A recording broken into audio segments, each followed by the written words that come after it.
Okay? So what we want to figure out today is, first of all, what did Jesus believe, okay? What did he teach? Because it's not really clear, okay? I'm sure Jesus did not preach, did not teach. Believe in me and you'll be saved, okay? He probably did not do that. Christians tell you that, but Jesus himself probably did not teach that, okay? That's the first thing.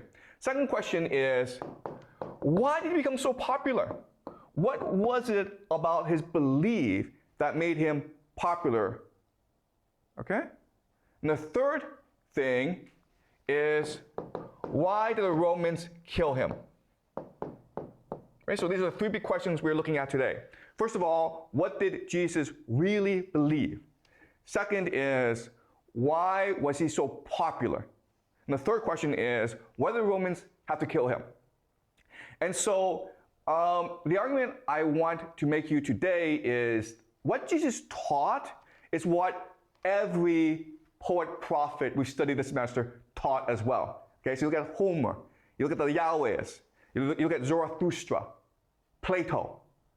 What do they all teach? They all teach that there is a source, okay? The source is the divine, the good, God, the universe, the monad, whatever name you have for it, okay?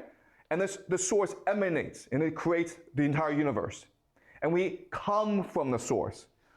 Now, our bodies are material, okay? So our bodies come from a process of evolution.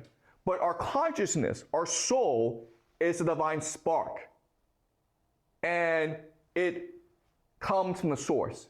So after our experience here on earth, after we die, our source, our spark goes back to the source, okay? And there's a constant cycle until we, at the end, merge with the source, okay? This is what Buddhism teaches. This is what Hinduism teaches. This is what Zoroastrianism, this is what all major religions teach, okay? So Jesus was just teaching it for his times. So the question then is, if he is teaching what every person, every poet, prophet taught, why is he special? He's special because the Roman Empire was particularly evil.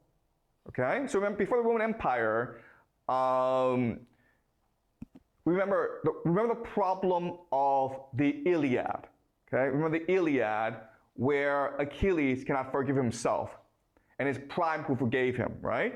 And we discussed how during the Iliad, during that time, we all did good and we all did evil.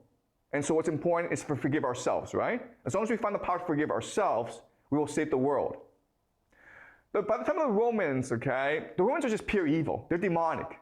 And so you don't forgive yourself, right? And so the question then is, how do you explain the fact that the Romans are able to conquer the world through pure evil, and you, a person, did all good, but you're a slave? How do you explain that? How do you find comfort? How do you find solace in the fact that you've done good in your life, but at the same time, evil triumphs? Okay? And the message that Jesus came is to help people understand why the Romans triumph. Okay? And what Jesus will say is this: the Romans triumph because the world that we live in is a false world. It is a corpse. It's a dead world. This is not the true world. So those who most embrace death and evil and hatred will win in this world. But this is the false world. What matters is up there, okay? So what you need to understand is this: the Romans have won by being evil. So in the grand scheme of things, they've lost. Okay? So think about Achilles.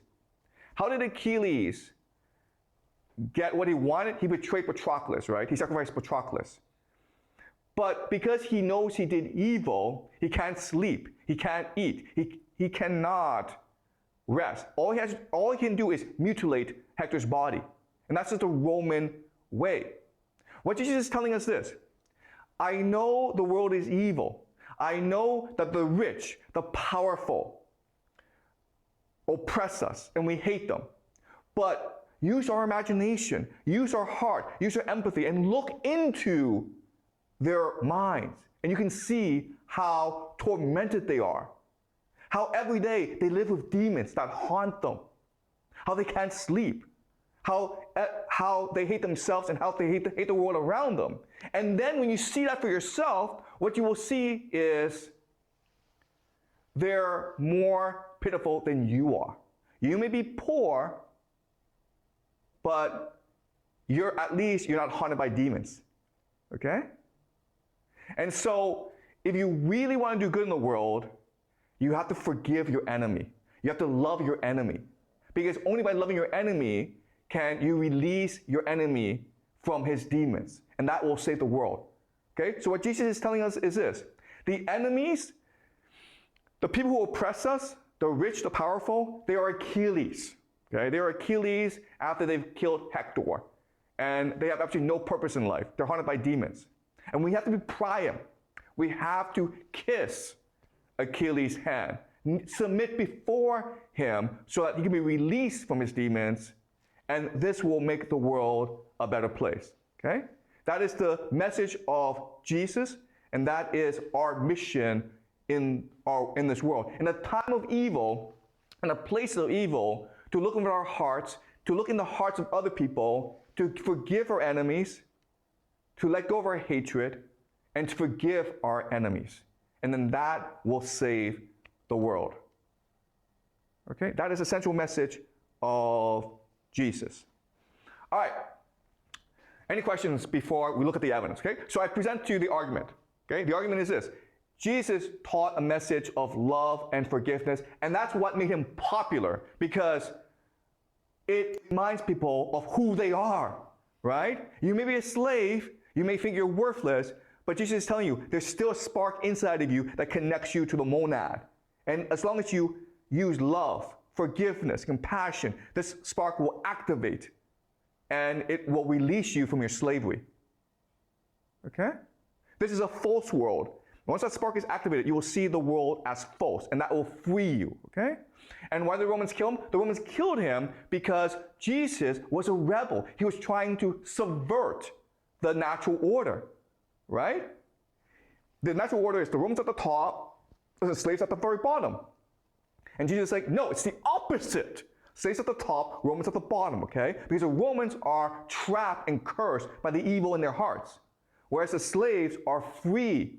And they can liberate everyone through their compassion, through their love, through their forgiveness. Okay? And that's why the Romans saw him as a threat. Does that make sense, guys? Okay, and that's why they had to kill him.